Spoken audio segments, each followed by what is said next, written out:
സാമൂഹ്യമായും സാമ്പത്തികമായും ഏറെ പിന്നോക്കാവസ്ഥയിൽ നിന്നുകൊണ്ട് കഠിന പരിശ്രമത്തിലൂടെ മികവ് കാട്ടാൻ ശ്രമിക്കുകയാണ് തിരുവനന്തപുരം ജില്ലയിലെ ഈ യു.പി. സ്കൂൾ. നമുക്ക് സ്വാഗതം ചെയ്യാം ഗവൺമെന്റ് യു.പി. സ്കൂൾ വിതുരയെ ഹരിത വിദ്യാലയത്തിന്റെ ഈ വേദിയിലേക്ക്.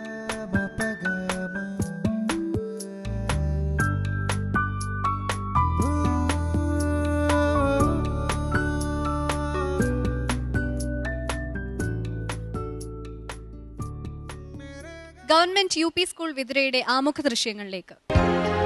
തോട്ടം തൊഴിലാളികളും മറ്റു കൂലിപ്പണികളിൽ ഏർപ്പെട്ടിരിക്കുന്നവരുമാണ് ഇവിടുത്തെ ജനസംഖ്യയിൽ അധികവും. കാണി വിഭാഗത്തിൽപ്പെട്ട ആദിവാസികളും ഇവിടെ ധാരാളമായി വസിക്കുന്നുണ്ട്.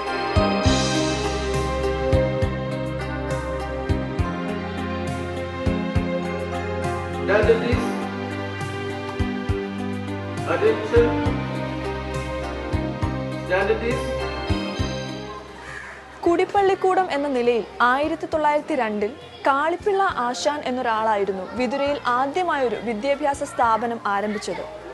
അനേകം തലമുറകൾക്ക് വിദ്യയുടെ വെളിച്ചം പകർന്നു നൽകിയ ഇന്നത്തെ വിതുര യു.പി. സ്കൂളിന്റെ തുടക്കം അങ്ങനെയായിരുന്നു. 1954 സ്കൂളിൽ ഹൈസ്കൂൾ സെഷൻ കൂടി അനുവദിച്ചു. എന്നാൽ 1956 സ്കൂൾ 2 ഭാഗങ്ങളായി. 1 മുതൽ 7 വരെയുള്ള ക്ലാസുകൾ വിതുര യു.പി. സ്കൂൾ എന്ന പേരിലും 8 മുതലുള്ള ക്ലാസുകൾ ഗവൺമെന്റ് ഹൈസ്കൂൾ വിതുര എന്ന പേരിലും അറിയപ്പെട്ടു. Sir, government UP. School Vithura ഇന്ന് അവതരിപ്പിക്കുന്ന മാതൃകാ പ്രവർത്തനങ്ങൾ ഏതൊക്കെയാണ്? ഖാദി എൻ്റെ വസ്ത്രം എന്നൊരു പദ്ധതി കഴിഞ്ഞ അധ്യയന വർഷം തുടങ്ങി. ഈ അധ്യയന വർഷത്തിൽ ഞങ്ങൾ ഏറ്റവും അഭിമാനത്തോടു കൂടി ആവിഷ്കരിച്ച് നടപ്പിലാക്കിയ ഒരു പദ്ധതിയാണ്. പാഠ്യപദ്ധതിയുമായി ബന്ധപ്പെട്ട് തന്നെ നടത്തിയ സംസ്ഥാന തലത്തിൽ വരെ ശ്രദ്ധ പിടിച്ചു പറ്റി അംഗീകാരം നേടിയ ഒന്നാണ് ഞങ്ങളുടെ സ്കൂളിൽ പാലോട് BRCയുടെ സഹായത്തോടു കൂടി നടത്തിയ സിനിമാ നിർമ്മാണം. കൊല്ലത്ത് വെച്ച് നടന്ന സംസ്ഥാന ബാലചലച്ചിത്രോത്സവത്തിൽ ഏറ്റവും മികച്ച ചിത്രം, ഏറ്റവും മികച്ച എഡിറ്റിംഗ്, ഏറ്റവും മികച്ച തിരക്കഥ, സംവിധാനം എന്നിവയ്ക്ക് ഞങ്ങളുടെ സ്കൂളിലെ കുട്ടികൾക്കാണ് അവാർഡ് ലഭിച്ചത്. അടുത്തതായി സ്കൂൾ പ്രതിനിധികളും ജൂറി അംഗങ്ങളുമായുള്ള ആശയവിനിമയമാണ്. നിങ്ങളൊക്കെ ഈ നെയ്ത്ത് ശാലയിൽ പോയിരുന്നു അല്ലേ? അന്ന് പോയിരുന്നവരാരെങ്കിലും ഉണ്ടോ ഈ കൂട്ടത്തിലെ? ദിവ്യ ഉണ്ടോ? ദിവ്യ പോയിരുന്നോ? അനഘയാണ് പോയത് അല്ലേ? എന്നിട്ട് എവിടെയാണ് അത് പോയത്? കണ്ണൻകര ഖാദി ബോർഡിലും വിനോബയിലെ ഖാദി ബോർഡിലുമാണ് ഞങ്ങൾ സന്ദർശിച്ചത്. ബോർഡ് എന്നാണോ അതിന് പറയുന്നത്? അല്ല, ഖാദി ബോർഡിന്റെ കീഴിലുള്ള സ്ഥാപനമാണ് അല്ലേ? അല്ലേ, ഖാദി ഉൽപാദന കേന്ദ്രം. ഉത്പാദന കേന്ദ്രം. അവിടെ ഒരു വീട്ടിലാണോ അവർ നെയ്യുന്നത്, അതോ പ്രത്യേക ഒരു ശാലയിലാണോ, നെയ്ത്ത് ശാലയിലാണോ? അവിടെ പ്രത്യേകം ശാലയുണ്ട്. വലിയ ഖാദിയും കൈത്തറിയും തമ്മിൽ എന്താ വ്യത്യാസം? ഖാദി എന്ന് പറയുമ്പോൾ അത് ഗാന്ധിജിയായിട്ട് കൊണ്ടുവന്നതാണ്. എന്താണ് ഗാന്ധിജിയായിട്ട്? ഗാന്ധിജി. കൈത്തറിയോ? കൈത്തറി അതിന്റെ നൂലാണെങ്കിൽ നമ്മൾ വേറെ സ്ഥലങ്ങളിൽ നിന്നും വാങ്ങിക്കാറുണ്ടല്ലോ. എന്നാൽ ഖാദി ആണെങ്കിൽ സ്വന്തമായി പരുത്തിച്ചെടിയിൽ നിന്നും നൂൽത്ത് എടുക്കുന്നതല്ലേ? അതാണ് വ്യത്യാസം കേട്ടോ. ഖാദിയുടെ നൂലും അവർ തന്നെ നൂറ്റെടുക്കുന്നതാണ്. അതെന്തിലാ നൂൽക്കുന്നത്? നൂല് നൂൽക്കുന്നത് കണ്ടോ നിങ്ങൾ? അതെന്തുപയോഗിച്ചാ നൂൽക്കുന്നത്? അത് പരുത്തി. ആദ്യം നമ്മൾ കണ്ണങ്കര പഞ്ഞിയാണ് നൂൽക്കുന്നത്. ആ നൂൽക്കാൻ ഉപയോഗിക്കുന്ന ഉപകരണത്തിന്റെ പേരെന്താണ്? തറിയാണോ? തറി നൂൽക്കുന്ന ഉപകരണമാണോ? ചർക്ക. അത് അവര് ചർക്ക കൊണ്ട് നൂല് നൂൽക്കും. ചർക്കയുണ്ട്, പിന്നെ വേറെ ഒരു സാധനമുണ്ട് നൂല് നൂക്കാൻ ഉപയോഗിക്കുന്നത്. അത് കണ്ടോ അവിടെ? ഇല്ല. തക്കളി എന്ന് പറഞ്ഞ സാധനം കണ്ടിട്ടുണ്ട്. അതിന്റെ അത് നമുക്ക് വ്യക്തമായിട്ട് കാണാൻ സാധിച്ചില്ല. കാരണം അതിന്റെ ആദ്യം കുറെ തൊഴിലാളികൾ ഉണ്ടായിരുന്നു അവിടെ. പക്ഷെ നമ്മൾ പോയ സമയത്ത് കുറച്ച് തൊഴിലാളികൾ. ഈ നൂല് നൂൽക്കുന്ന സ്ഥലത്തും പോയിരുന്നു. അപ്പൊ ഈ കൈത്തറി ആണെങ്കിൽ എങ്ങനെയാ? നമ്മള് ഖാദി. അതെ, നിങ്ങൾ പോയത് ഖാദിയിലാണ് അല്ലെ? ഈ കൈത്തറി എന്നൊക്കെ പറഞ്ഞ് ഇവിടെ വിൽക്കാനായിട്ടൊക്കെ കാണില്ല. പിന്നെ ആഴ്ചയിലോ ഒരു ദിവസമോ മറ്റോ കൈത്തറി ധരിക്കണമെന്നാണല്ലോ ഇപ്പോൾ സംസ്ഥാന സർക്കാരിൻ്റെ ഒരു ആഹ്വാനം ഉണ്ടായിരുന്നു. അത് കൈത്തറിയാണ്. അപ്പോൾ ഈ വ്യത്യാസം എന്താണെന്നുള്ളത് മനസ്സിലാക്കണം കേട്ടോ. നിങ്ങൾ എന്നിട്ട് ഖാദി തുണി വാങ്ങിച്ച യൂണിഫോം തയ്ക്കുകയായിരുന്നോ എല്ലാവരും? എത്ര ചിലവായി ഒരു യൂണിഫോമിന് അറിയാമോ? മീറ്ററിന് 72 രൂപ വെച്ച്. ഈ ഖാദി വാങ്ങിച്ച യൂണിഫോം തയ്ച്ചാൽ നമ്മളെ സാധാരണ കടയിൽ നിന്ന് വാങ്ങുന്ന തുണി വെച്ച് തയ്ക്കുന്നതിനേക്കാൾ ചെലവ് കൂടുമോ കുറയുമോ? കുറയുമോ? ആണോ?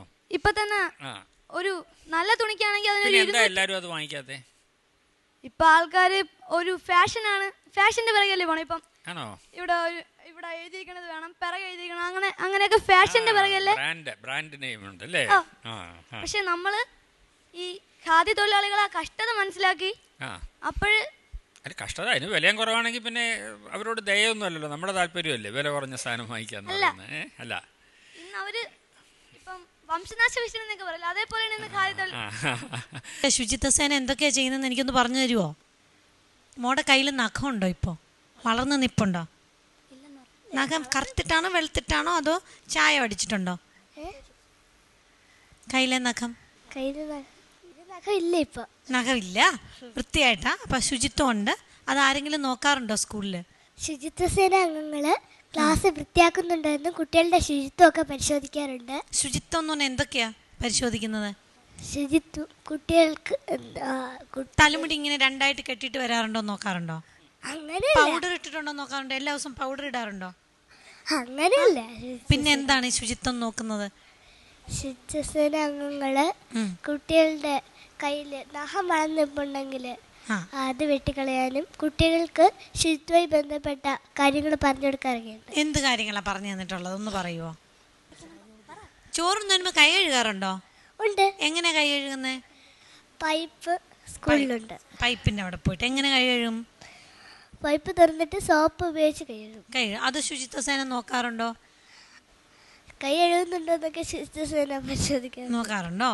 മറ്റ് സ്കൂളുകളെ അപേക്ഷിച്ച് നിങ്ങളിലേക്ക് കുട്ടികൾ കൂടുതൽ വരാനുള്ള ഒരു കാരണമായിട്ട് എന്താ തോന്നുന്നത്? ആ ഭാഗത്ത് പോപ്പുലേഷൻ കൂടുതലുള്ളതുകൊണ്ടാണോ അതല്ല പഠിപ്പിക്കുന്നതിന്റെ ശക്തി തന്നെയാണ്? ഉണ്ട്. ഞങ്ങൾ PTA വിളിക്കുമ്പോൾ കുട്ടികളുടെ സൃഷ്ടികൾ അവിടെ പ്രദർശിപ്പിക്കാറുണ്ട്. അപ്പോൾ രക്ഷിതാക്കൾക്ക് അതിൽ നല്ല അഭിപ്രായമുണ്ട്. രക്ഷിതാക്കളും PTA മെമ്പേഴ്സും ആ മീറ്റിങ്ങിലൊക്കെ പങ്കെടുക്കാറുണ്ട്. അപ്പം അതിൽ ഇപ്പം പിന്നോക്കം നിൽക്കുന്ന കുട്ടികളുടെ രക്ഷിതാക്കളൊക്കെ ആ മാഗസീൻസ്, അവരുണ്ടാക്കിയ പോസ്റ്റേഴ്സ്, അങ്ങനെയുള്ള എല്ലാം ഞങ്ങൾ ക്ലാസ്സിൽ പ്രദർശിപ്പിച്ചിട്ടുണ്ട്. അതെല്ലാം നോക്കിയിട്ട് അതേ രീതിയിൽ ആ കുട്ടികൾ. തൊട്ടടുത്ത് UP സ്കൂൾസ് വേറെ ഏതെങ്കിലും ഉണ്ടോ? ഉണ്ട് സർ, ഉണ്ട്. അനഘയ്ക്ക് പിന്നെ ഇംഗ്ലീഷ് ചിരിക്കാൻ അറിയാവോ? അറിയില്ല. കരയാനോ കൂവാനോ ഒന്നും ഇംഗ്ലീഷിൽ സാധിക്കില്ലേ? ആർക്കാ സാധിക്കുക? അദ്വൈതിനാണോ? എന്താണ് അനഘ ചിരിക്കുമോ ഇംഗ്ലീഷിൽ? ആരാണാ ഒന്ന് ചിരിച്ചേ, ആ ഇംഗ്ലീഷിലൊന്ന് ചിരിച്ചേ. ആ കരഞ്ഞാലും മതി. Oh, my husband, I love you, da. Please open your eyes. Oh, I can never. Oh, please, my darling, I am so waiting for you. Please open your eyes. Oh, darling, please, I am so hungry.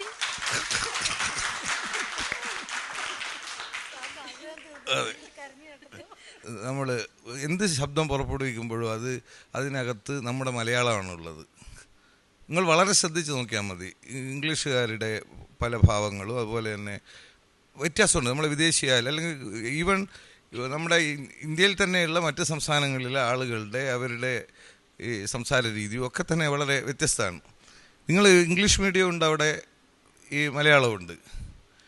പക്ഷേ നിങ്ങളുടെ English കണ്ടപ്പോൾ നമ്മുടെ കുട്ടികൾ സംസാരിക്കുന്നതും നമ്മുടെ അദ്വൈത് കരഞ്ഞതും ഒക്കെ മലയാളം ചേർന്ന ഇംഗ്ലീഷിലാണ്. അതൊന്ന് പ്രത്യേകം ശ്രദ്ധിക്കണം. അതിനിപ്പോൾ ഈ നമ്മുടെ അധ്യാപകന്മാർക്ക് ഈ ലിംഗ്വിസ്റ്റിക്സ് പരമായിട്ടൊക്കെയുള്ള ഇത് കൊടുക്കണം. അല്ലെങ്കിൽ ഈ സ്കിറ്റ് ഞങ്ങൾ കഴിഞ്ഞ ദിവസം വേറെ ഒരു സ്കൂൾ ഇവിടെ കാണിക്കുകയുണ്ടായി. അതിലും അങ്ങനെ തന്നെയായിരുന്നു. മലയാളത്തിലാണ് കരയുന്നതും. ഞാൻ പറയുന്നതിൻ്റെ സ്പിരിറ്റ് മനസ്സിലാവുന്നുണ്ടല്ലോ. കരയുന്നതും ഇംഗ്ലീഷ് സംസാരിക്കുന്നതും മലയാള ആക്സെൻറ്റിലാണ്. ഇവിടെ ഒരു 13 ക്ലബിലായിട്ടാണ് 5% കുട്ടികൾ വീതം എന്നാണ് പറയുന്നത്. ബാക്കി കുട്ടികളപ്പോൾ എന്ത് ചെയ്യുന്നു? അതായത് 5% വീതം 13 ക്ലബ്ബുകളിൽ വന്നാൽ പിന്നെയും ബാക്കി കുട്ടികളുണ്ടല്ലോ, അവരൊരു ക്ലബിലും പങ്കെടുക്കുന്നില്ലേ? എല്ലാ കുട്ടികളും എല്ലാ ക്ലബിലും ഉണ്ട്.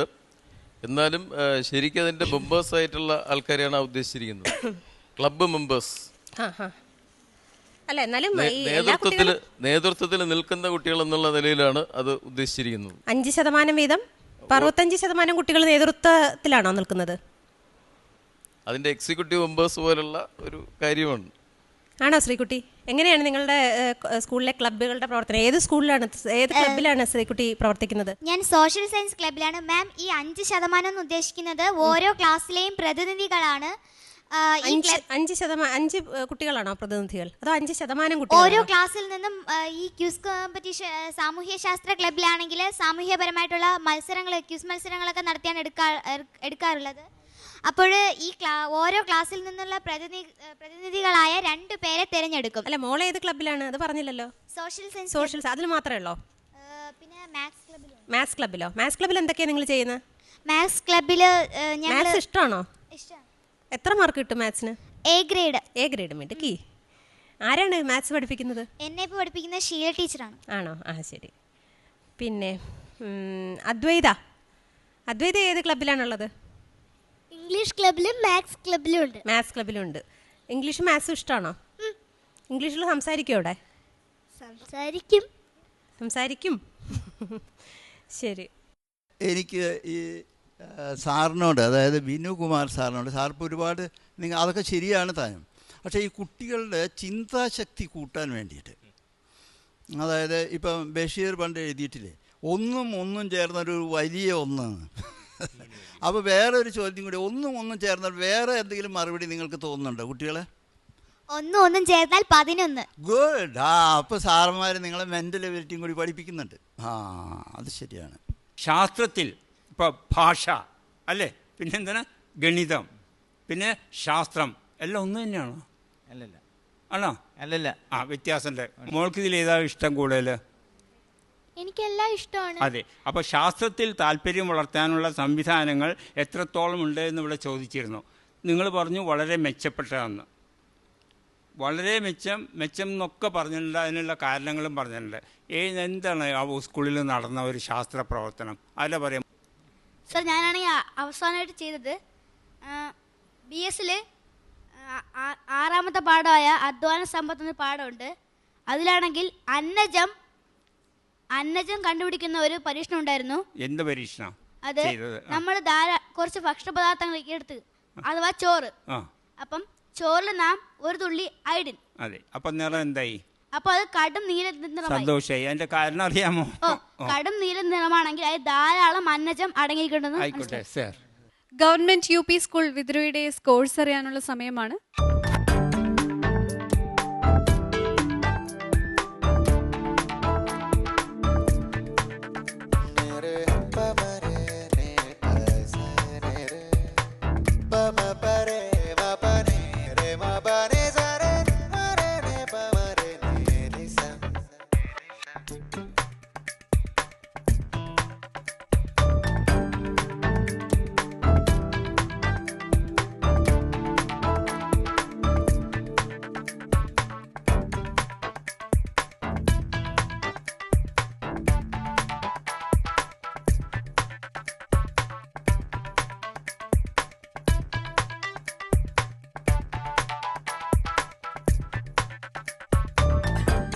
ഗവൺമെന്റ് UP സ്കൂൾ വിതുരയ്ക്ക് ജൂറി നൽകിയിരിക്കുന്ന സ്കോർ 90.8 out of 100.